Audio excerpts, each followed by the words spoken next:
Hello my dear students, today we are going to discuss gravitational field strength या gravitational field intensity। क्या होता है ये topic आपके लिए बहुत नया है। आज से पहले आपने कभी भी इस टर्म का जिक्र नहीं सुना है, फील्ड का। ध्यान से सुनना। क्लास 10th में हम थोड़ा बहुत रूबरू हुए थे मैग्नेटिक फील्ड के साथ, लेकिन उसके बारे में ज्यादा एक्सप्लेनेशन नहीं मौजूद है या मैग्नेटिक फोर्स जैसी चीजें क्लास 10th के अंदर मौजूद नहीं है। इस वजह से हमने सिर्फ सुना था सिर्फ मैग्नेटिक फील्ड।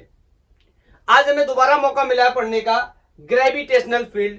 क्लास 12th में हमें फिर मौका मिलेगा दो प्रकार की फील्ड्स को पढ़ने का, electrostatic field and magnetic field के बारे में। क्या मैं बताना चाहता हूं इसके बारे में सुनेंगे और समझने की कोशिश करेंगे। आपने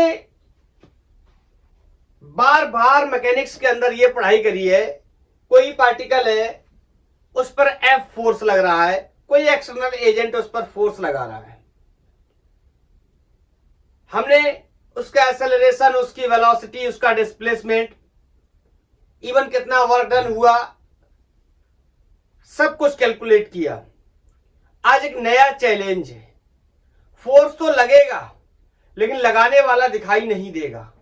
मींस जब भी फोर्स लगता है किसी ऑब्जेक्ट के ऊपर और एक्सटर्नल एजेंट नहीं होता है या एक्सटर्नल एजेंट फोर्स नहीं लगाता है, ऐसी कंडीशंस में फोर्स हमेशा फील्ड के द्वारा लगाया जाता है। और आपने 4-5 प्रकार की फील्ड्स के बारे में पढ़ना है, जिसमें एक फील्ड मैग्नेटिक फील्ड के बारे में आप क्लास 10th में थोड़ा बहुत इंट्रोडक्शन पढ़ चुके हैं। आज एक नया फील्ड आएगा जिसका नाम ग्रेविटेशनल फील्ड होगा। क्लास 12th में आप दो फील्ड्स के साथ और फैमिलियर होंगे, इलेक्ट्रिक फील्ड और मैग्नेटिक फील्ड को वहां डिटेल्ड में एक्सप्लोर करेंगे। तो टोटल 3-4 प्रकार के जो फील्ड्स हैं उनके बारे में एक एक करके पढ़ना है हमें। आज हमें डिटेल डिस्कशन करने का मौका मिला है ग्रेविटेशनल फील्ड स्ट्रेंथ का क्या होता है, इस बात को समझना। जैसे मान लो मेरे पास यहां पर कोई एक मास है और इस पॉइंट पर कहीं पे मुझे चेक करना है कि कितनी ग्रेविटेशनल फील्ड स्ट्रेंथ होगी या इंटेंसिटी ऑफ ग्रेविटेशनल फील्ड होगी। इस बात को चेक करने का सबसे आसान तरीका है कि मैं यहां पर एक मास इंट्रोड्यूस करूं और उस मास का, फिर उस मास पर लगने वाले फोर्स का इंपैक्ट में कैलकुलेट करूं, उससे मेरे को कुछ आइडिया लगने वाला है। तो मैंने क्या किया, यहां पर एक मास मैं लेके आया, इसे मैंने टेस्ट मास नाम दिया। बताऊंगा अब इसके बारे में भी। इसको मैंने टेस्ट मास नाम दिया। अभी इस सिचुएशन को देख करके मेरे को ज्यादा तो समझ नहीं आ रहा, लेकिन इतना मैं समझ सकता हूं कि एक मास ये है, एक मास ये है, ये वाला मास, बड़ा वाला मास इस मास को अपनी तरफ क्या करेगा, अट्रैक्ट करेगा। अभी क्वेश्चन पैदा होता है, मैं पढ़ के आया हूं universal law of gravitation F = G m1m2/r²। आपने देखा था कि एक मास ने दूसरे मास के ऊपर फोर्स लगाया और इंटायर मैकेनिक्स में हम पढ़ते चले जा रहे हैं कोई ना कोई फोर्स लगाने वाला होना चाहिए। यहां पर आपने देखा मास ने मास पर फोर्स लगा दिया। ये कैसे हुआ? अरे यही तो न्यूटन का नियम, यही तो बताता है ग्रेविटेशन लॉ कि in entire universe each particle attracts another particle with a force that is this. Okay, तो यहां पर सवाल पैदा हुआ कि इस पर फोर्स क्यों लगा ये हमने पढ़ लिया, क्यों लगा। तो यहां पर एक सवाल पैदा होता है कि अगर मैं इस मास को हटा दूं तो क्या इस पर फोर्स लगेगा? नहीं लगेगा। तो मैंने आपको बताया जब भी एक ऑब्जेक्ट दूसरे ऑब्जेक्ट पर फोर्स लगा रहा हो और एक्सटर्नल एजेंट नहीं है, फोर्स दिख रहा है, इंपैक्ट ऑफ फोर्स दिख रहा है, ऐसी परिस्थितियों में फोर्स फील्ड के द्वारा लगाया जाता है। और बहुत सारी अलग अलग कंडीशंस के लिए अलग अलग फील्ड होती है। जैसे मैग्नेट के लिए मैग्नेटिक फील्ड, चार्जेस है तो इलेक्ट्रोस्टैटिक फील्ड, और अगर मासेस है तो ऐसी फील्ड को हम ग्रेविटेशनल फील्ड के नाम से जानते हैं। तो आज के बाद आप ये बात याद रखेंगे कि मासेस एक फिनोमेना शो करते हैं, एक फील्ड को प्रोड्यूस करते हैं, और ऐसी फील्ड को हम ग्रेविटेशनल फील्ड के नाम से जानते हैं। Is that clear? हाँ, कितनी वैल्यू होगी उसको भी कैलकुलेट कर लेंगे, नो प्रॉब्लम। तो मैं पहले इसका डेफिनेशन लिख दूं क्या? Force experience both in magnitude and direction. Magnitude और डायरेक्शन दोनों की बात कर लेता हूं. by a unit test mass. अभी तक जो मैंने बोला वही लिखा है. इस पॉइंट पी पर मैंने टेस्ट मास को इंट्रोड्यूस किया था. placed at a point in gravitational field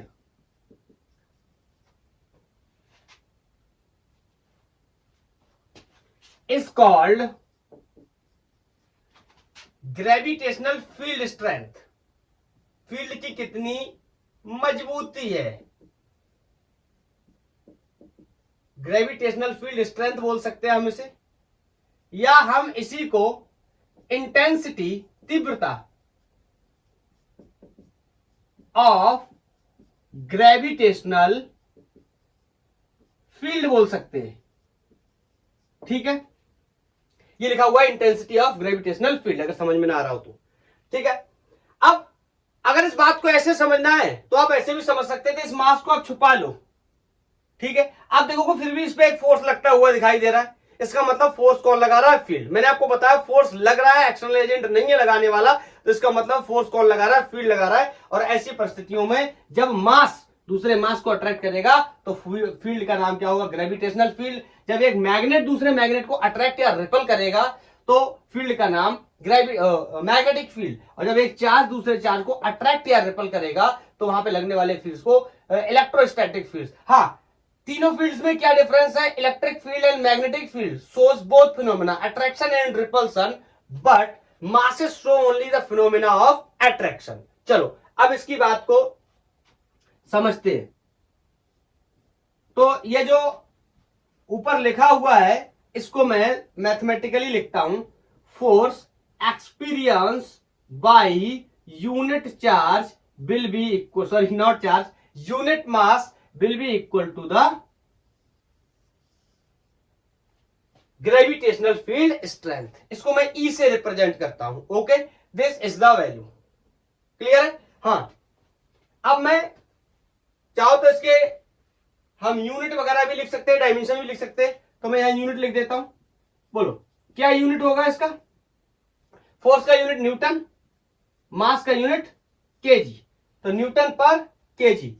अगर मैं डायमेंशन की बात करूं, यहां निकाल दे रहा हूं, डायमेंशन की बात करूं, बोलो फोर्स का dimension m power 1 l power 1 and t power -2. This is the dimension of force. And mass means m1. m से m मर गया और डायमेंशन मुझे देखने को मिला l t to the power -2. क्या इसको नहीं पहचाना? क्या इसको नहीं पहचाना? ये पहचाना हुआ है. ये एक्सेलरेशन का यूनिट होता है, सॉरी ये एक्सेलरेशन का डायमेंशन होता है. पहचाना? हाँ, मतलब gravitational field strength indirectly acceleration का डायमेंशन रखता है. Acceleration in case of earth या gravitation means acceleration due to gravity, special acceleration created by the earth. Is that clear? तो मैं यहां पर एक बात बोल सकता हूं. For Earth,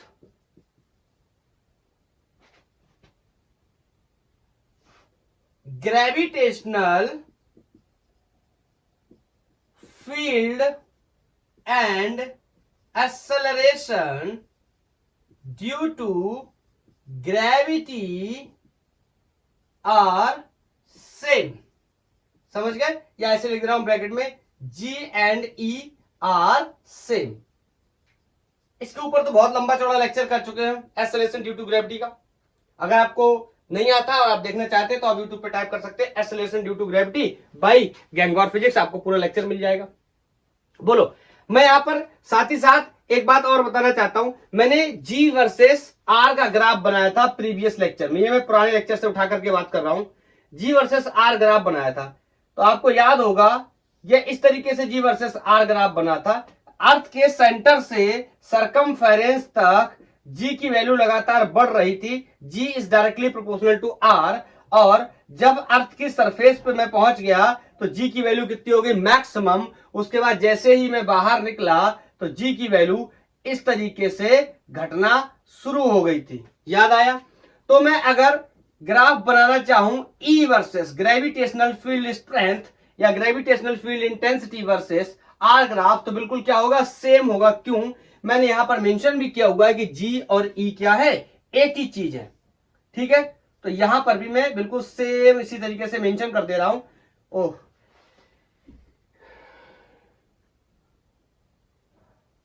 E is inversely proportional to the 1 upon r square in this region, and E is directly proportional to the r for this region.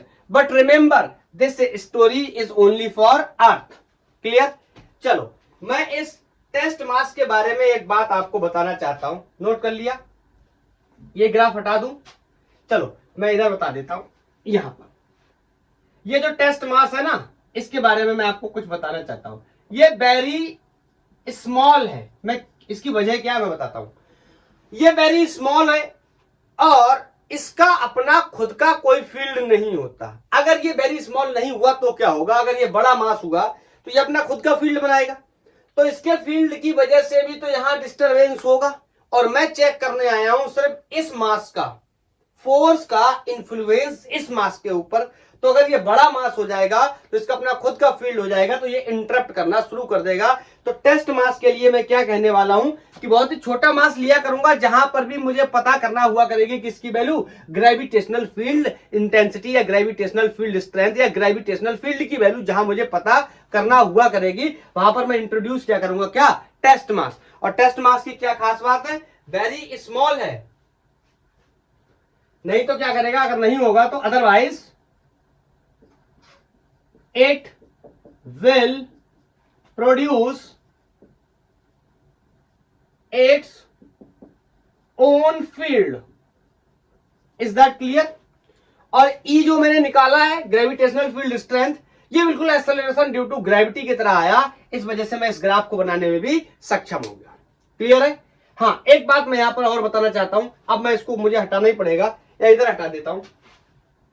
जैसे कि मैंने अभी अभी देखा कि ग्रेविटेशनल फील्ड कैसी क्वांटिटी है, वेक्टर क्वांटिटी है, तो मेरे को इसकी डायरेक्शन भी निकालनी पड़ेगी। जहां पर भी क्वेश्चन में पूछा जाएगा तो वहां डायरेक्शन भी बताना पड़ेगा।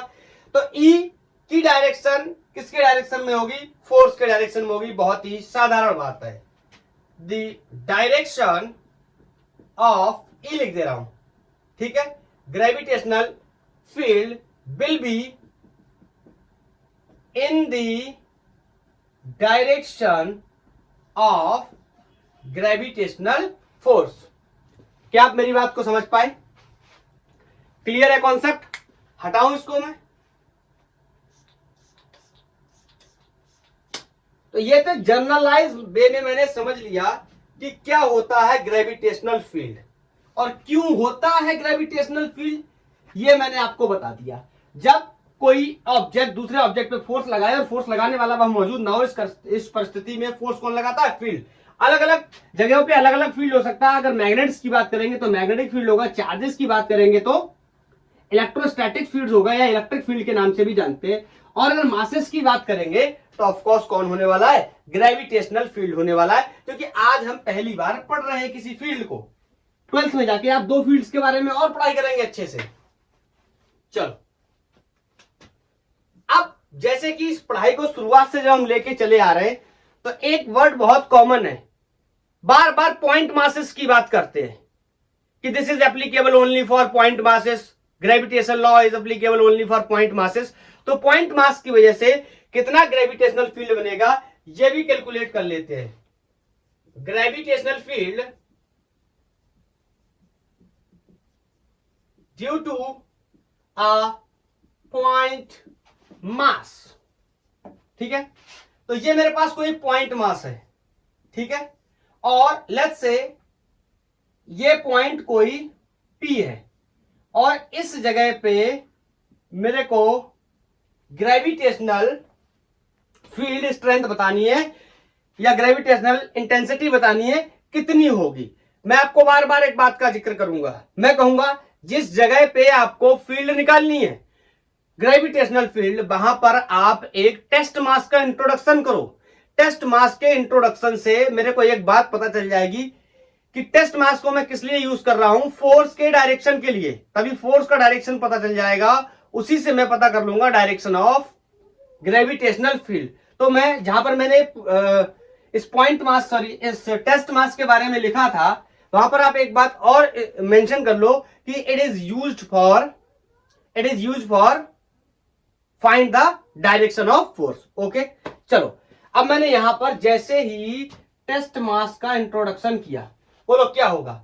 ये वाला मास इस वाले मास को इस ऐसे एक लाइन ज्वाइन कर लू। सबको पता है अट्रैक्शन, या आगे चल के जब आप क्लास 12th में जाएंगे तो चार्जेस के केस में रिपल्सन भी होगा। तो अट्रैक्शन या रिपल्सन हमेशा line joining masses in gravitation and line joining charges in case of electrostatics in class 12 हमेशा लाइन ज्वाइनिंग पे ही होगा। तो ये वाला मास इसको ऐसे अट्रैक्ट करेगा। बोलो किसी फोर्स से, इस फोर्स की वैल्यू भी मेरे को पता है। ये डिस्टेंस मैंने मान ली कोई r, तो इस पॉइंट मास की वजह से इस जगह पे कितना ग्रेविटेशनल फील्ड पैदा हुआ, इसको मैं लिख सकता हूं E equal to F upon mass, test mass, force experience by the test mass over the value of test mass. अभी इसके अंदर में लिख रहा हूं, बाद में वेक्टर कर दूंगा। E इज इक्वल टू, बोलो फोर्स की वैल्यू मैं लिख सकता हूं क्या, G m1 m2 upon r square. So this is G capital M m naught upon r square into m naught से m नॉट कैंसल, और यहां पर E is equal to G capital M upon r square. ठीक है, ये value हो गई किसकी, ग्रेविटेशनल फील्ड स्ट्रेंथ या ग्रेविटेशनल फील्ड की पॉइंट मास के लिए इतनी वैल्यू होगी। तो अभी अगर आप इसको देखेंगे तो ये इस कलर में लिखा हुआ है, हम चाहें तो इसको वेक्टर में भी लिख सकते हैं। अगर वेक्टर फॉर्म की बात करें, दो तरीके हैं आपके पास। आप चाहो तो यहां पर एक पोजीशन वेक्टर बना लो, आप ऐसे भी कर सकते हो, या वेक्टर बनाने के लिए किस चीज की आवश्यकता होती है इस बात को समझ लो। क्लास 11th में हमने शुरुआत में पढ़ाई करी थी वेक्टर्स की, और मैंने आपको वहां पर सिखाया था कि दो प्रकार की क्वांटिटियां होती है, वेक्टर और स्केलर। सिंपली अगर मैं बहुत बेसिक ब्रेकडाउन करना चाहूं तो वेक्टर वो क्वांटिटी जिनके पास डायरेक्शन होती है। तो ये मैग्नीट्यूड तो है इसके पास, अगर मैं इसमें डायरेक्शन और ऐड कर दूं तो मेरा काम हो जाएगा। और डायरेक्शन ऐड करने के लिए मैंने आपको एक पॉइंट बताया था यूनिट वेक्टर के बारे में। मैंने कहा यूनिट वेक्टर सोसाइटी में जो कैप लगा के घूमते दिशा को ढूंढते, याद आया। तो मैंने कहा जो कैप लगा करके घूमते मींस यूनिट वेक्टर होते और वो इस्तेमाल किए जाते हैं सिर्फ और सिर्फ इसके लिए, डायरेक्शन पता करने के लिए। Magnitude of unit vector is always 1। तो आप ऐसे भी कह सकते हैं कि मैं यहां पर r, ये मैंने जो भी वेक्टर बनाया ये r, तो इसी का आप चाहो पोजीशन वेक्टर बना लो, या मैंने सीधा लिख दिया r कैप। तो r कैप के अंदर दो चीजें होंगी, इसी का मैग्नीट्यूड अपॉन इसी का वेक्टर अपॉन इसी का मैग्नीट्यूड। ये मैं वेक्टर में बता चुका हूं, बहुत ही बेसिक बात है। तो ये तो हो गया मेरा स्केलर। अगर मेरे को इसको वेक्टर बनाना है तो आई कैन से G capital M upon r square, ये मैग्नीट्यूड हो गया। अगर मैग्नीट्यूड में मैं डायरेक्शन को और इन्वॉल्व कर दूं तो ये क्या बन गया अब वेक्टर। तो यहां मैंने वेक्टर फॉर्म का इस्तेमाल कर लिया।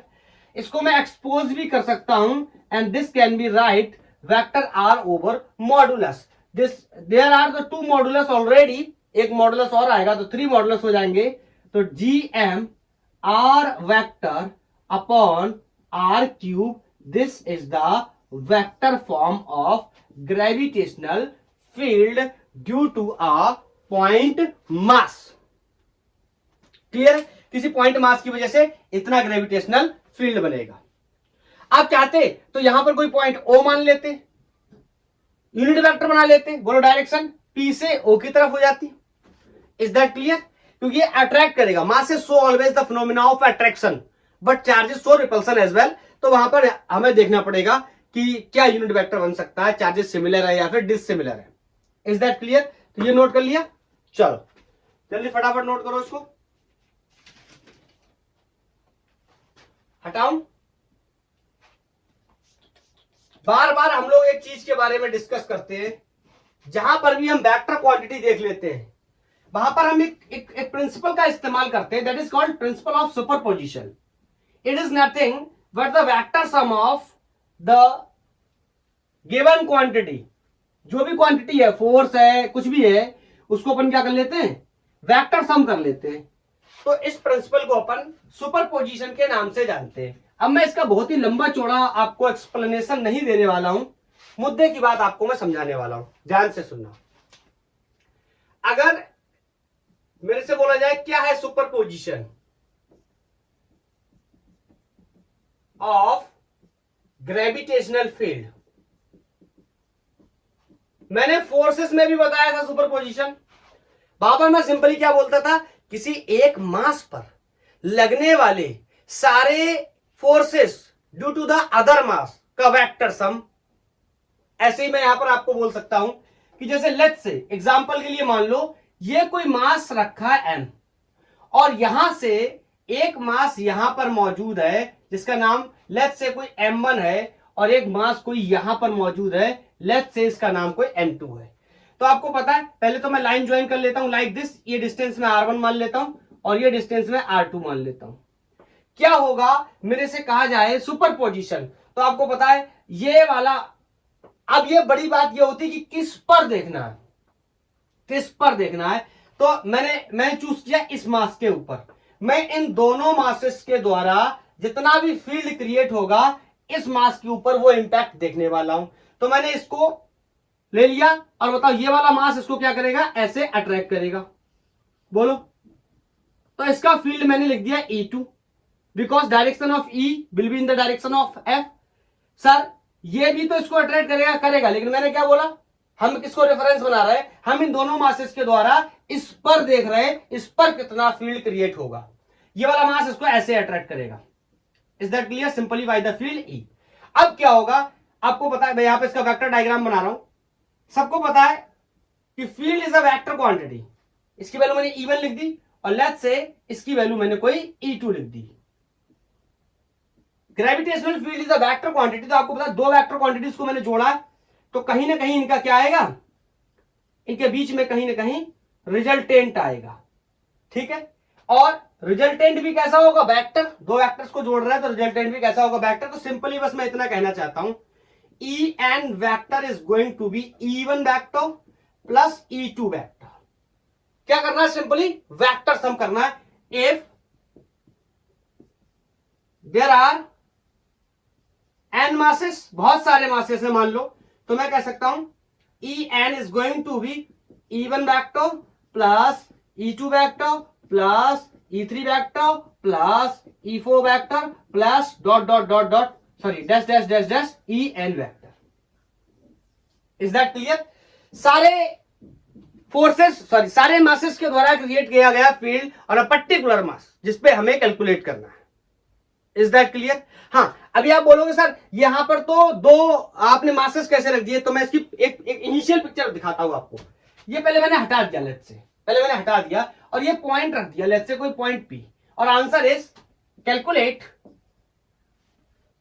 Gravitational field eight point P। ये असल क्वेश्चन है, P पे कैलकुलेट करो। तो मैं क्या करूंगा, आपको पता टेस्ट मास लाना पड़ेगा ना, बिना टेस्ट मास लाए हम काम नहीं कर पाएंगे क्योंकि हमें डायरेक्शन ऑफ फोर्स पता नहीं चल पाएगा, और डायरेक्शन ऑफ फोर्स पता नहीं चलेगा तो डायरेक्शन ऑफ ग्रेविटेशनल फील्ड भी नहीं पता चलेगा। दैट्स व्हाई मैंने यहां m0 या m जो भी इंट्रोड्यूस किया। अब पिक्चर पूरी फिर से सेम है। क्लियर है? किसी पॉइंट पे कैलकुलेट करना होगा, उस पॉइंट पे टेस्ट मास रख देंगे, अगर नहीं दिया है तो दिया है तो बहुत अच्छी बात है, कोई मास अगर उन्होंने खुद प्लेस किया तो। Is that clear? क्या आप समझ पाए इस कॉन्सेप्ट को? बोलो। This is called superposition. इस सुपरपोजिशन का इस्तेमाल करके मैं आपको 2-3 सवाल भी बता देता हूं ताकि हमारा कॉन्सेप्ट क्लियर हो जाए।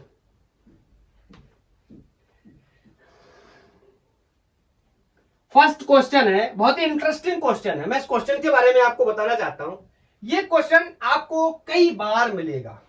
आज ये क्वेश्चन आप यहां लगा रहे हैं, 1 साल के बाद ये क्वेश्चन आपको 12th में मिलेगा इलेक्ट्रोस्टैट्स के अंदर। सेम क्वेश्चन, क्या क्वेश्चन है मैं आपको बताता हूं। मेरे पास कोई दो मासेस है, लेट्स से एक मास 1000 केजी का है और दूसरा मास 10 केजी का है, और ये दोनों किसी कोई सेपरेशन दे रखा होगा, डिस्टेंस कोई एग्जांपल के लिए 10, 5, 20 सेकंड, 50 सेंटीमीटर, मीटर, कुछ ना कुछ दिया होगा। मैंने मान लिया, मान लो 1 मीटर अपार्ट है, ठीक है। अब मेरे से एक बहुत ही इंटरेस्टिंग सवाल पूछा जाएगा कि इन दोनों के बीच में मैं कहां पर एक मास इंट्रोड्यूस करूं जिस पर नेट ग्रेविटेशनल फील्ड क्या हो, 0। फोर्सेस के केस में मैं ऐसा सवाल आपको करवा चुका हूं। तो मैं लिखता हूं, find the point on line joining two masses where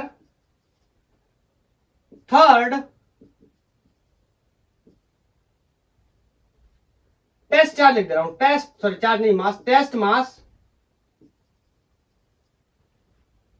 will not experience any force। अब मैं इसको बोल को भी बता दे रहा हूं, कई तरीके से पूछा जा सकता है कि एक मास तीसरा बीच में इंट्रोड्यूस करना है, कहां पर करूं कि वो इक्विलिब्रियम में रहे, तो भी एक ही बात, इक्विलिब्रियम में रहने का मतलब है नेट फोर्स क्या होना चाहिए, उसके ऊपर 0 होना चाहिए। Is that clear? या तीसरा मास इस लाइन ज्वाइनिंग पे कहां इंट्रोड्यूस करूं जिसके ऊपर नेट ग्रेविटेशनल फील्ड 0 हो। ये क्वेश्चन आपको बार बार मिलेगा अलग अलग जगहों पे। तो कैसे सॉल्व करते थे? वैसे तो मैं इसको पढ़ा चुका हूं क्लास 12th के अंदर, लेकिन अब 11th पढ़ा रहा हूं तो मेरे को यहां पहले बताना चाहिए। सबसे पहले हमें चेकआउट करना होता है, मासेस में कहानी अलग होगी, चार्जेस में कहानी अलग होगी कि चार्जेस रिपल्सन का फिनोमेना भी दिखाते हैं, लेकिन मासेस रिपल्सन का फिनोमेना नहीं दिखाते। Masses always show the phenomena of attraction. तो सबसे पहले चेक करता हूं, मान लो इस जगह पे, मान लो, तो मैंने यहां पर सबसे पहले क्या किया, एक सेकेंड,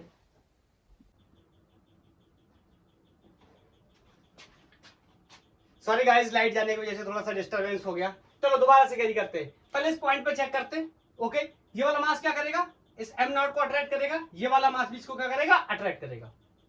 बोलो, तो यहां पर तो 0 होने की कोई प्रोबेबिलिटी दिखती नहीं है। अगर यहां पर बात करूं इस पॉइंट पर, बोलो, तो ये वाला मास इसको अट्रैक्ट करेगा, ये वाला मास भी अट्रैक्ट करेगा। तो मासेस के केस में तो लाइन ज्वाइनिंग के बाहर पॉसिबल है नहीं, क्योंकि मासेस अट्रैक्शन का ही फिनोमेना दिखाते हैं, रिपल्सन का फिनोमेना दिखाते नहीं। तो कहां पॉसिबिलिटी हो सकती है, बीच में, मतलब इस यहां लाइन ज्वाइनिंग पे यहां कहीं। अगर मैं जस्ट मिड की बात करूं तो वहां नहीं होगा, पूछो क्यों, क्योंकि जस्ट मिड की बात करूंगा ये मास बहुत बड़ा है, डिस्टेंसेस बराबर हो गई तो ये अपनी तरफ खींच लेगा, क्योंकि ई का फॉर्मूला Gm/r²। ठीक है, तो कहां पॉसिबिलिटी हो सकती है, इधर, कहां, नियर टू द, दिमाग में रखना इस बात को, near to the smaller mass. जब 12th में आ जाएंगे तो near to the smaller charge. चलो, मैंने मान लिया इस जगह पे 0 है। अब दो बातें हो सकती हैं, या तो मैं यहां से मानूं डिस्टेंस x है, तो यहां से बची हुई डिस्टेंस 1 - x हो जाएगी। बोलो, इस पॉइंट को लेते मैंने कोई o नाम दे दिया, तो यहां पर E नेट एट O, बोलो ये क्या करेगा, इस यहां पर जब m0 रखूंगा तो ये उसको ऐसे अट्रैक्ट करेगा, ये वाला ऐसे अट्रैक्ट करेगा, दोनों वेक्टर क्वांटिटीज है, इस वजह से मैं कह सकता हूं E1 - E2। Is that clear? दोनों का डायरेक्शन क्या है, अपोजिट, और E नेट क्या होने वाला है, 0। क्वेश्चन में लिखा है कहां पर रखें, यहां पर क्या हो, नेट फोर्स 0। तो मैं कह सकता हूं यहां से E1 is equal to E2। E1 की वैल्यू Gm1। E1 E2 किसको मान रहा है, पहले ये चेक कर लेते हैं। इसको मान लो E1 मान लेता हूं, इसको E2 मान लेता हूं। तो M की वैल्यू कितनी है, 1000 upon this distance is 1 - x whole square. Okay, clear? और ये G M2 is 10 upon distance is x²। Clear? यहां से G से G एलिमिनेट हो गया, एक 0 से एक 0 चला गया, यहां बचा 1/1 - x² is equal to 1/x²। Square root ले लेंगे तो यहां से ये हो जाएगा x, यहां पर 100 था, सॉरी। तो यहां पर जब मैं स्क्वायर रूट ले लूंगा तो ये बचेगा 10/1 - x is equal to 1/x। Square root तो समझ रहे ना, स्क्वायर रूट ले लिया दोनों तरफ से, तो यहां मल्टीप्लाई किया 10x is equal to 1 minus X, ये x इधर आ जाएगा तो 11x equal to 1, so x equal to 1/11 metre. एक पॉइंट की बात और है इसके अंदर, मैं क्या बताना चाहता हूं, ध्यान से सुनना। ये x मैंने डिस्टेंस कहां से माना है, इसके दो पॉसिबल आंसर होंगे अगर एमसीक्यू में दिया होगा तो। ये डिस्टेंस है फ्रॉम स्मॉलर मास, यहां से मैंने माना था, ठीक है। अगर यहां से पूछा जाएगा तो क्या करूंगा, तो यहां से कितना हो जाएगा 1 माइनस एक्स, तो इसको यहां से घटा देंगे, लिख दूंगा फ्रॉम बिगर मास, क्या हो जाएगा 1 माइनस एक्स। बोलो x की वैल्यू यहां दे रखी तो 1 माइनस 1/11, तो 11 minus 1/11, this is going to be 10/11 metre. कहां से, from bigger charge, sorry bigger mass. ये चार्ज मेरे मुंह से निकल जाए तो इसको इग्नोर करना, बहुत पढ़ते हैं हम लोग इसमें चार्ज की पढ़ाई, इस वजह से ऐसा होता है, ठीक है, क्लियर। चलो कैसे निकालेंगे, कहां पर जीरो होगा, always near to the smaller mass, clear. अब सुपरपोजिशन के प्रिंसिपल में मैं एक चीज और आपको बता दूं, एक नोट लगा लूं और उस नोट के माध्यम से मैं आपको एक दो बात बता देता हूं। अगर सिमेट्रिकल मास डिस्ट्रीब्यूशन है किसी रेगुलर ज्योमेट्री के ऊपर, तो उसके सेंटर पर हमेशा नेट ग्रेविटेशनल फील्ड जीरो होगी। कैसे समझाऊंगा अभी, पहले नोट लिख लेंगे। If there is symmetrical mass distribution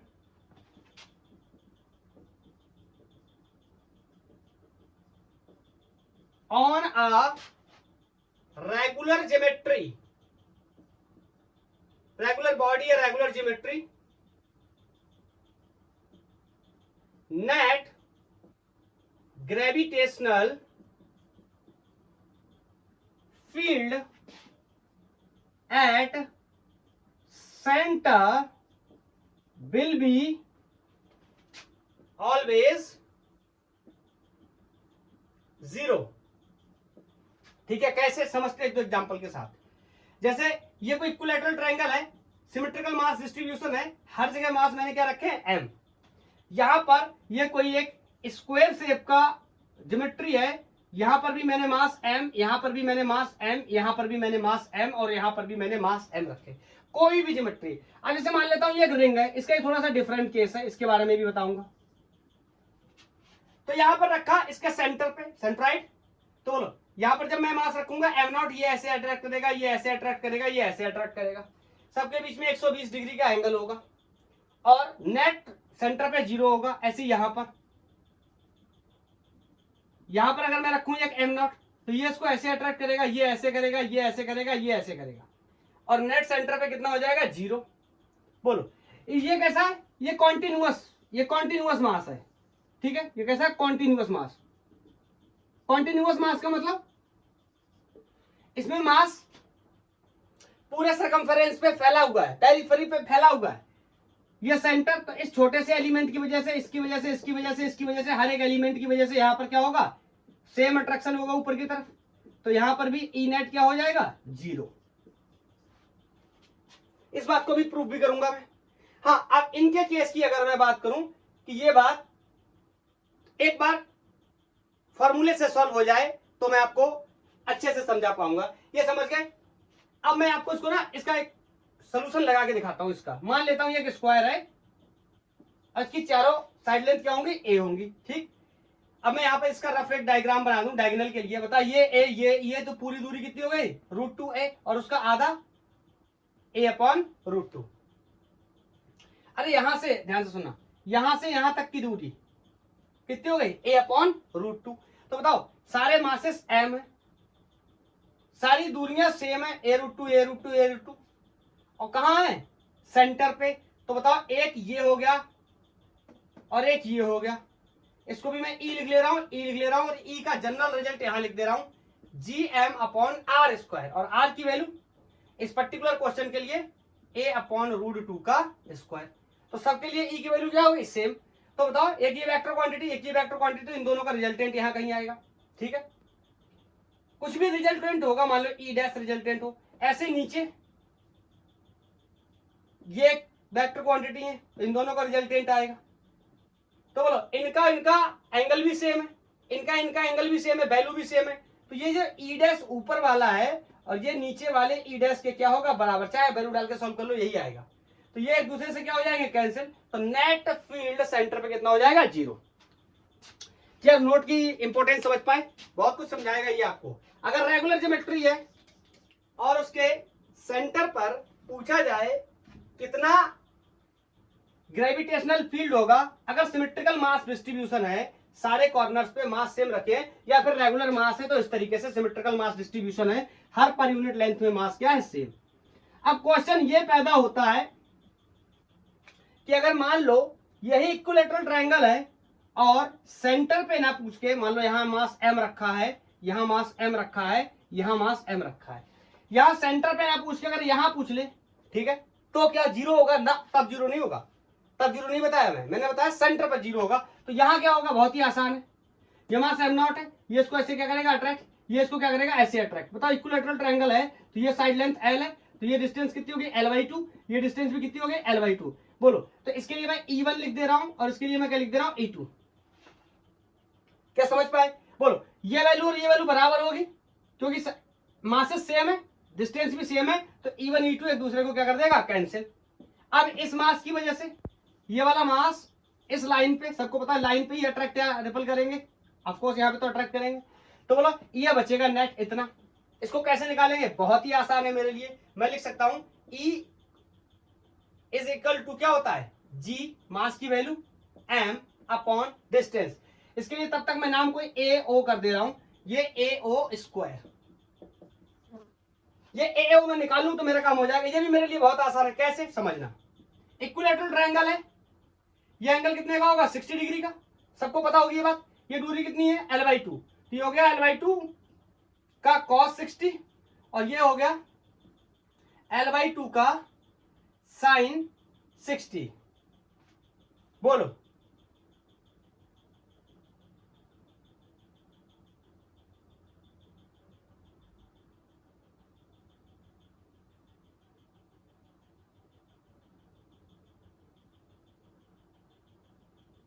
ठीक है, या ऐसे निकाल लो या ऐसे भी निकाल सकते हो। ये दूरी कितनी है, l, सबको पता है, ये डिस्टेंस l है, इक्विलैटरल ट्रायंगल की साइड लेंथ बराबर होती है, ऐसे भी निकाल सकते हैं।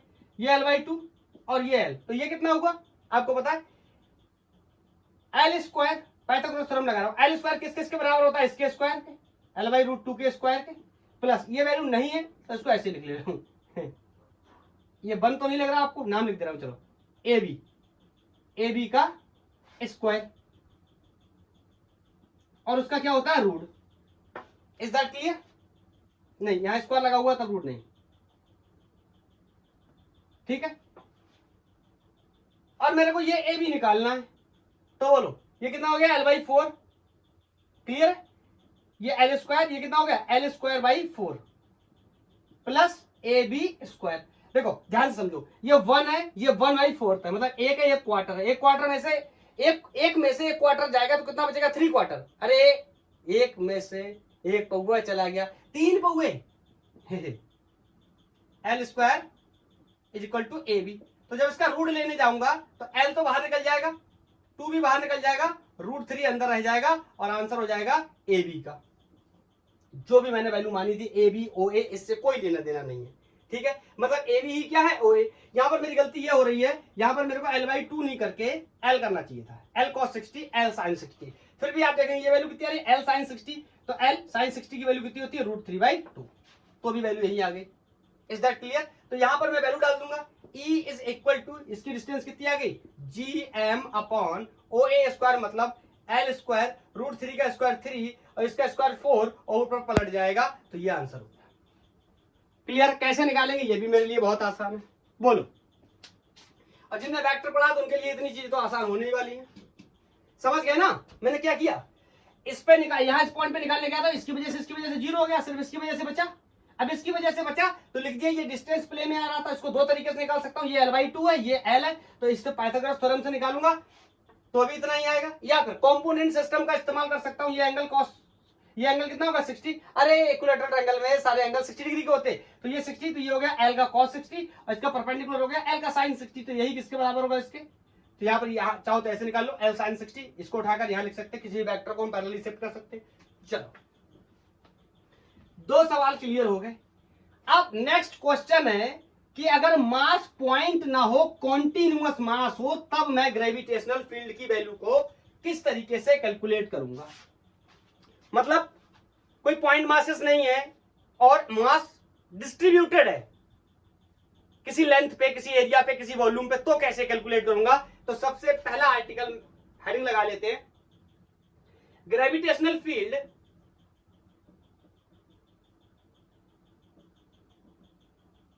at the axis of uniform ring।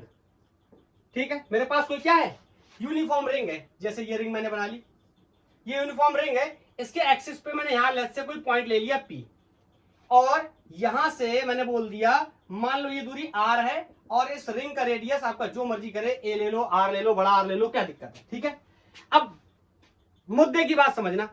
अब ये रिंग है तो रिंग के सरफेस पे मास फैला हुआ है, अंदर तो कोई मास है नहीं।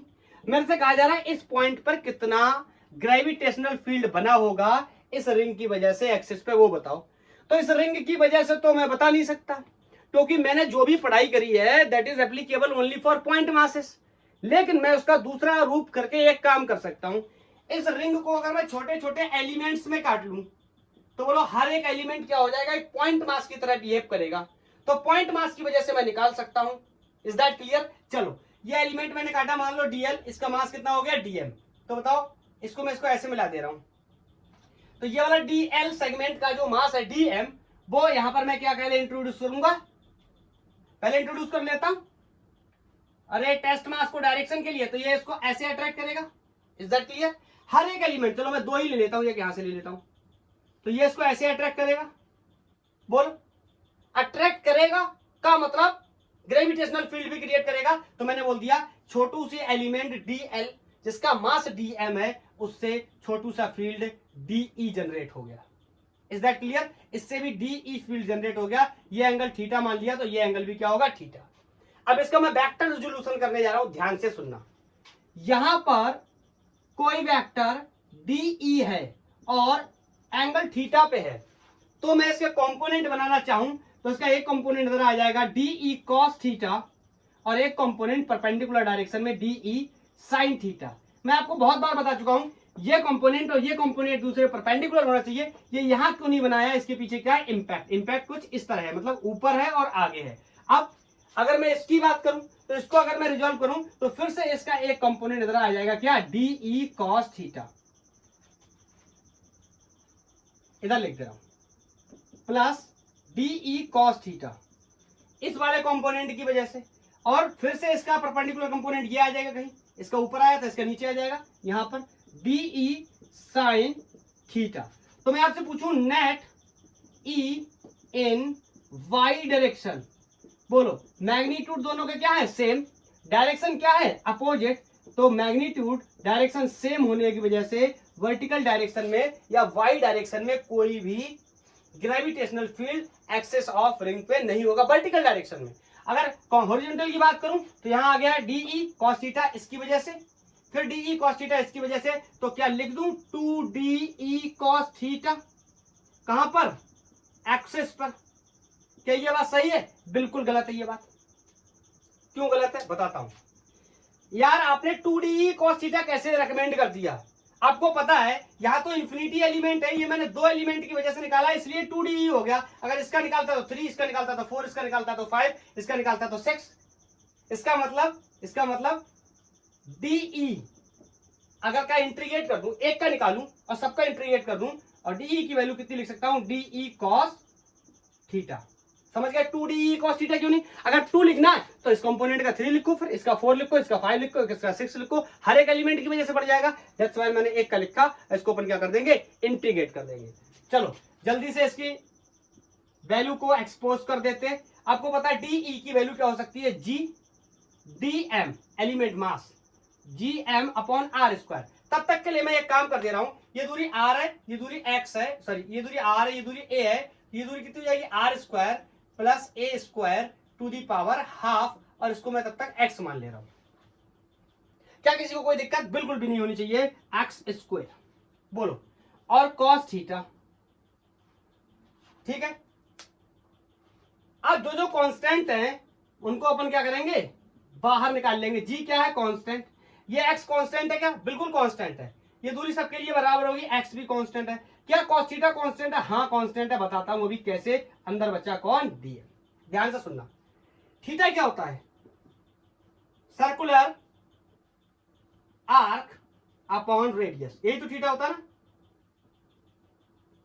इस वाले के लिए थीटा ये है। अगर ये एलिमेंट मैंने काटा लेट्स से, तो आप कहोगे सर ये एंगल तो छोटा हो जाएगा। बिल्कुल नहीं होगा। क्यों? देखो ये भी तो घट गया, सर्कुलर आर्क भी तो कम हो गया, रेडियस भी कम हो गया। मतलब ये बड़ा था तो ये भी बड़ा था, जब ये बड़ा था तो ये भी बड़ा था, जब ये छोटा हो गया तो ये भी छोटा हो गया। Ultimate theta is the ratio of arc upon radius. तो आर्क भी बड़ा, रेडियस भी बड़ा। इस केस में इस एलिमेंट के लिए अगर मैंने ये एलिमेंट लिया तो आर्क भी छोटा और रेडियस भी छोटा, लेकिन इनका जो रेशियो है वो कांस्टेंट ही रहने वाला है। आप चाहो तो निकाल करके भी देख सकते हो। Is that clear? तो थीटा को मैंने क्या कर लिया यहां पर? कांस्टेंट कर लिया।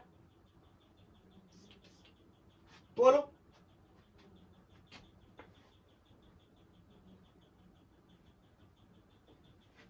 करते हैं इंटीग्रेट। तो D will be E at axis लिख दिया मैंने इसकी जगह। This is capital G upon X square cos theta, और बोलो अंदर का बचा कौन? डीएम। अरे इसको तो फालतू में बढ़ा दिया मैंने। डीएम डीएम डीएम, ये रिंग है, ये रिंग है। इसका ये डीएम, इसका ये डीएम, इसका ये डीएम, सारे डीएम को जोड़ दूंगा, क्या हो जाएगा? Mass of ring. अब मान लो इस रिंग का मास कैपिटल एम है और इसका रेडियस क्या है? ए है। Is that clear? चलो, तो यहां से वैल्यू आई E at axis is going to be G M upon X square cos theta. अब जो मानी हुई चीजें हैं उनको मैं रिप्लेस कर देता हूं। जैसे कि मुझे पता है R square plus A square to the power half को मैंने एक्स मान के रखा है। बोलो, इज दैट क्लियर? और यहां पर मैं कॉस थीटा को और भी रिप्लेस करना चाहता हूं। कॉस थीटा क्या होता है? Base upon hypotenuse. चलो मैं यहां पर बताता हूं बना करके आपको। ये ट्रायंगल मैंने बनाया, ये थीटा, तो उसके लिए ये बेस हो गया, इसकी वैल्यू आर है, और ये हाइपोटेनस हो गया जिसको मैंने क्या माना है? एक्स। तो कॉस थीटा को मैं क्या लिख सकता हूं? R upon X. Is that clear? इसको भी रिप्लेस करूंगा। मान लो इसको इक्वेशन को एक मान लिया, बोलो तो कर दो पुट इन वन, दोनों वैल्यूज को पुट इन वन डाल दो। चलो डालो, सॉल्व करो, देखते हैं। E at axis is going to be G M upon X square, अभी वैल्यू डाल दूंगा। कॉस थीटा को आर अपॉन एक्स लिख लिया पहले, तो ये कितना हो गया? X cube. तो E at axis is equal to G M upon X cube into R. X cube की वैल्यू को यहां से रिप्लेस कर लेता हूं, ये एक्स की वैल्यू थी। तो बोलो अगर एक्स क्यूब करना हो तो क्या करूंगा? एक्स क्यूब करना हो तो इस वैल्यू के ऊपर क्यूब चढ़ा दूंगा, मतलब R square plus A square की पावर हाफ है, उसके ऊपर 3 चढ़ाऊंगा, तो ये कितना हो जाएगा? 3/2। Is that clear? तो यहां रख करके और फाइनली एक्सप्रेशन को लिख देता हूं। So E at axis is going to be G M upon, इसकी वैल्यू कितनी जाएगी? R square plus A square to the power 3/2 multiply by this are.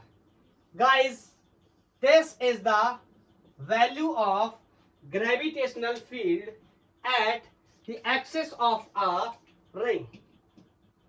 कोई एक रिंग है, उसके एक्सिस पे कितनी वैल्यू हो सकती है ग्रेविटेशनल फील्ड की, ये अपन ने कैलकुलेट कर ली। क्या ये डेरिवेशन आपको समझ आ गया? बिल्कुल आ जाना चाहिए, ठीक है।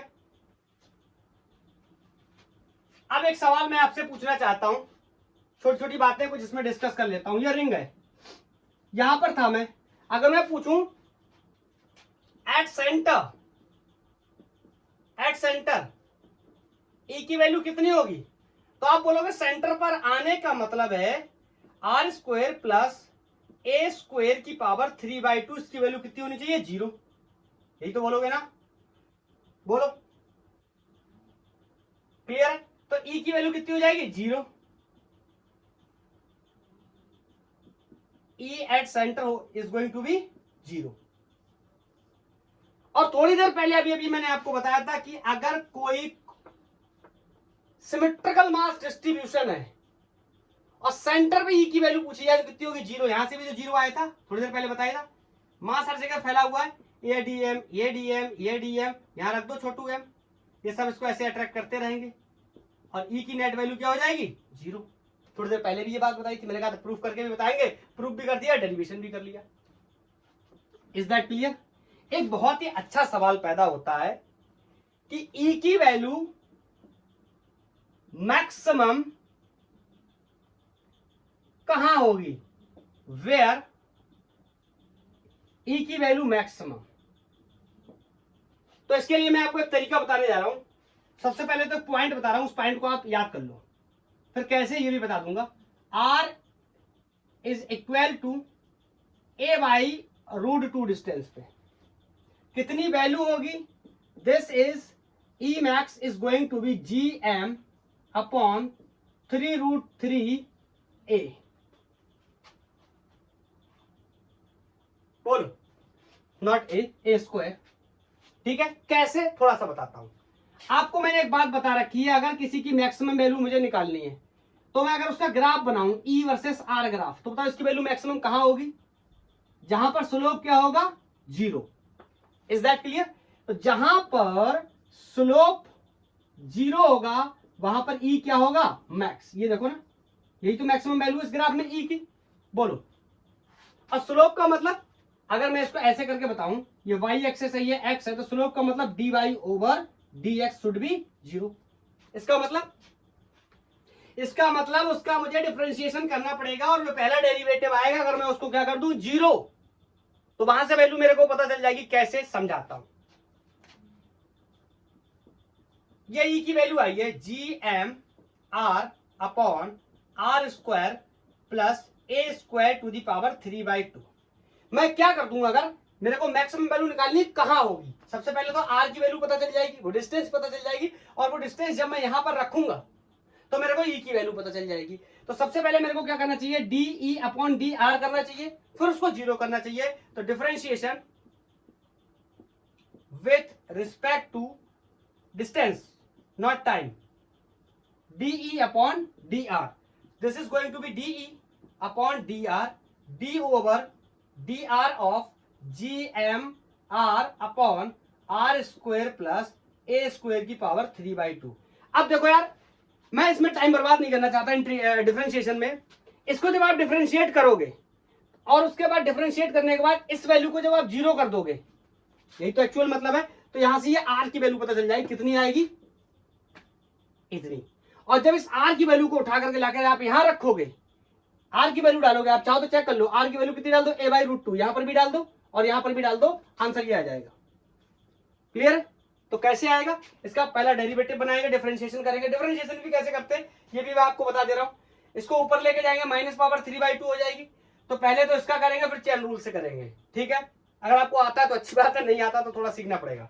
चलो, अब मैं इसमें और ज्यादा टाइम नहीं दे सकता। बोलो,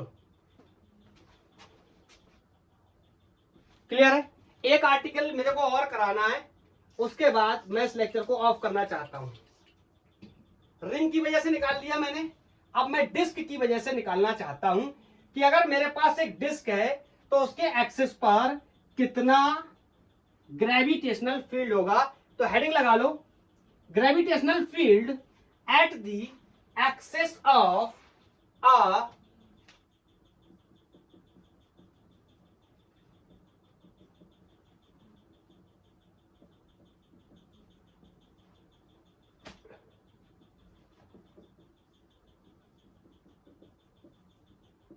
यूनिफॉर्म डिस्क। देखो, यूनिफॉर्म शब्द का इस्तेमाल मैं क्यों कर रहा हूं ये मैं आपको बार बार बता सका हूं। मैंने बताया यूनिफॉर्म का मतलब है मास डेंसिटी क्या है? सेम। लेंथ में फैला है तो पर यूनिट लेंथ में मास सेम है, एरिया में मास फैला है तो पर यूनिट एरिया में मास सेम है, वॉल्यूम में फैला है तो पर यूनिट वॉल्यूम में मास क्या है, सेम। चलो जल्दी से करते हैं। ये मेरे पास एक डिस्क है, ठीक है। आपको पता रिंग और डिस्क में क्या अंतर है, डिस्क में अंदर मास भरा होता है, लेट्स से इसका रेडियस कोई स्मॉल ए है, और मेरे को निकालना है इसकी वजह से एक्सिस पे, लेट्स से यहाँ कोई पॉइंट है, ठीक है। तो मैं क्या करूंगा, यहां से एक्स दूरी जाके एलिमेंट काटूंगा, यही तो स्टोरी है ना। क्यों काट रहा हूं, अच्छा सोचो क्यों काट रहा हूं। मैं अगर ये रिंग एलिमेंट काटूंगा तो क्या कटेगा, इसमें से रिंग कटेगा। अरे रोटी है, रोटी रोटी बेली, फिर एक एक ब्लेड लिया, ऐसे घुमाया, ऐसे घुमाया, पतली सी रिंग निकल के आएगी ना, तो ये रिंग निकल के आई। अब तो मेरा काम पूरा हो गया। ये जो रिंग निकल के आई है, इसने ही तो मेरा काम बना दिया। रिंग की वजह से एक्सिस पर कितना फील्ड होता है अभी अभी निकाल के आया हूं, बस अरे डिफरेंस क्या है, इस रिंग का मास इस बार क्या है, डीएम, और इसका मैंने मान लिया टोटल मास एम है, इसका रेडियस क्या है, ए है, और इसका रेडियस अभी मैंने यहां से काटा तो ये एक्स वेरिएबल रेडियस है। बोलो ये डिस्टेंस मैंने कोई आर मान ली और इस पॉइंट पे निकालने गया था पी पे, तो फिर वही सेम स्टोरी होगी। बोलो अब मैं वो स्टोरी नहीं कर रहा हूं, इसको हटा रहा हूं। पहले आप इसको बनाना रफली यहां पर ऐसे समझने के लिए, फिर काट के निकाल के फिर इसको बनाना। अब मैं ड्राइव कर रहा हूं, तो बोलो रिंग, ये तो रिंग रह गया, बस डिफरेंस क्या है कि इस रिंग का मास कैपिटल एम है, स्मॉल एम नहीं है, डीएम है। बस पूरी रिंग का मास निकालने के लिए पूरी डिस्क का मास जोड़ लेंगे, मेरा काम हो जाएगा। कैसे निकालेंगे उसको भी मैं बताऊंगा, लेकिन हाँ इतना कह सकता हूं कि यहां एक्सिस पर कितना फील्ड होगा, तो छोटे से मास डीएम की वजह से डीई एक्सिस पे फील्ड होगा, that is capital G DM, mass of this element upon distance. फिर से ये आर है, ये एक्स है, this is going to be R square plus X square to the power half. Is that clear? बोलो तो लिख दूं, तो यहां पर हो गया आर स्क्वायर, इसको मान ले रहा हूं फिर से, कोई क्या मान ले रहा हूं, चलो अच्छा पहले ऐसे लिख ले रहा हूं, R square plus X square, बोलो इसकी पावर हाफ। लेकिन जब भी मैं ये फॉर्मूला लगाता हूं, यहां मेरे को स्क्वायर करना होता है। Is that clear? ये पावर से पावर मर गया, तो यहां पर D at axis is equal to G B M upon R square plus X square. ये समझ गए ना कैसे? पावर हाफ है उसका स्क्वायर करूंगा, क्योंकि इसका फॉर्मूला क्या होता है, G M upon R square. R की वैल्यू क्या है, ये आर की वैल्यू वही तो होती है पॉइंट मास से दूसरे पॉइंट मास तक की दूरी। बोलो क्लियर है? तो ये इसको इक्वेशन 1 बना लिया। अब बड़ा सवाल ये है कि अगर मैं यहां पर डी एम की वैल्यू रखूं, सबसे पहले तो मुझे इसको इंटीग्रेट करना पड़ेगा लाइक दिस। बोलो जो जो कांस्टेंट होंगे उनको मैं बाहर निकाल लूंगा, लेकिन मुझे डी एम की वैल्यू चाहिए, तो मैं पहले डी एम की वैल्यू कैलकुलेट कर लेता हूं, उसके बाद बताता हूं। अब दो तरीके हैं डी एम की वैल्यू को कैलकुलेट करने के लिए, या तो जो स्टैंडर्ड मेथड होता है लाइक दिस, डेंसिटी वाला कॉन्सेप्ट आप इस्तेमाल कर लो। डिस्क है तो एरिया में मास फैला है, तो मैं कह सकता हूं सरफेस मास डेंसिटी होगी मास पर यूनिट एरिया। जब पूरी डिस्क थी तो इसका एरिया पाई ए स्क्वायर। बोलो उसके बाद दूसरी बार भी डेंसिटी क्या है, फिक्स। ये देखो यूनिफॉर्म डिस्क, तो यहां पर मास कितना रह गया, एम डैश या डीएम रख लिया मैंने, और इस बार इसका रेडियस कितना ले लिया, एक्स, तो ये हो गया पाई एक्स स्क्वायर। इन दोनों को कंपेयर कर लो, यहां से डीएम की वैल्यू निकल आएगी, पहला तरीका। दूसरा तरीका, जैसे एससी वर्मा सर सोचते यूनिटरी मेथड से, मुझे भी ऐसे अच्छा लगता है, तो मैं भी वही सोच ले रहा हूं कि जब पूरा डिस्क था तो पाई ए स्क्वायर में कैपिटल एम मास था, और यूनिट एरिया में निकालने की कोशिश करूं तो कुछ इतना मास रह गया था। अब इसके एरिया में कितना मास होगा, तो इसको काट के पहले मैंने सीधा कर लिया। बोलो काट के सीधा कर लिया, इसकी लेंथ कितनी हो जाएगी, सर्कल की लेंथ सर्कमफेरेंस के बराबर 2 पाई, और रेडियस इज एक्स। क्लियर? और ये थिकनेस इज dx। बोलो तो यहां पर मैं कह सकता हूं कि इतने एरिया में कितना मास होगा, लिख देता हूं एक बार, 2 पाई एक्स dx में कितना मास होगा, तो यूनिट में इतना, तो इतने से में multiply by this 2 pi x dx। यहां जो मर रहा है उसको मत डालेंगे, ये मर गया। बोलो तो इसमें जो छोटा सा मास आया मेरा m, 2m x dx upon A square. Is that clear? मैंने सही सॉल्व किया, 2m x dx upon A square. बोलो ये किसकी किसकी वैल्यू हो गई, इतने से एरिया के मास की वैल्यू, और उसी को मैंने क्या माना है, डीएम। बोलो तो इस डीएम की वैल्यू को कर दे रहा हूं पुट इन 1, पुट इन 1, यहां रखने चला। So dE is going to be G, यहां से लिख सकता हूं 2 capital M, this is the mass of the disc, whole disc, X dx upon A square and this R square plus X square. बोलो कोई डाउट? मेरे हिसाब से नहीं होना चाहिए। अब जो कांस्टेंट है मैं इनको बाहर निकाल लेता हूं। पहले G constant, 2 constant, M constant, radius of disc is constant, अंदर कौन बचा, X D X upon R square plus X square. बोलो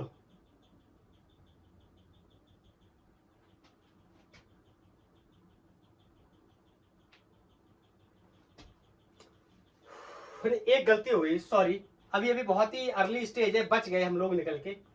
यहां पर याद आया ना, ये एक्सप्रेशन मैंने गलत लिख दिया, ये वैल्यू डायरेक्ट 3/2 होती थी, याद आया, R square plus X square to the power 3/2, sorry for that. चलो बच गए, जल्दी जल्दी कर लिया, ठीक है, नहीं तो बाद में एक्सेस करते तो ज्यादा दिक्कत होती। अब समझो अब क्या करना है, इसको इंटीग्रेट करना है, दैट्स ऑल।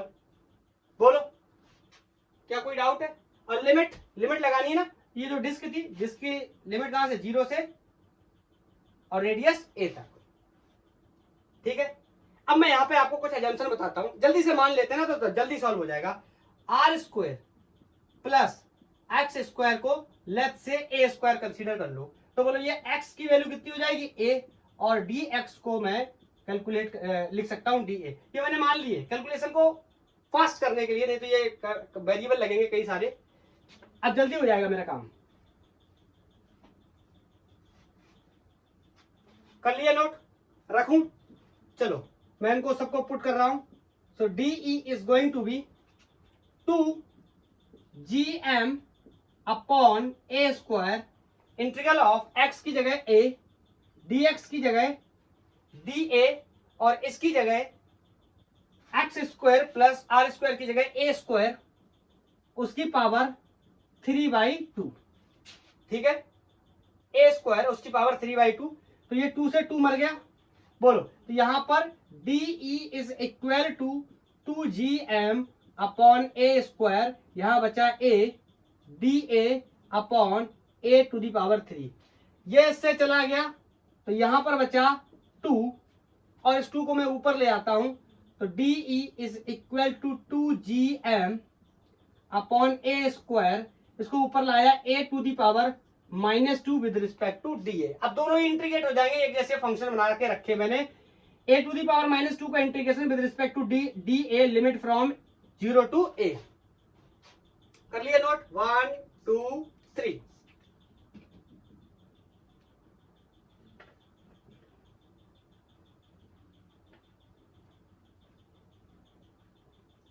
चलो आगे देखते हैं। तो इसका इंटीग्रेशन करने चला तो डी का तो ई कर ले रहा, 2gm अपॉन ए स्क्वायर। बताओ इसका इंटीग्रेशन कितना हो जाएगा? इंटीग्रेशन में क्या करते हैं, पावर को एक जोड़ते हैं और टोटल पावर को डिवाइड करते हैं। चलो एक बार करके दिखा देता हूं।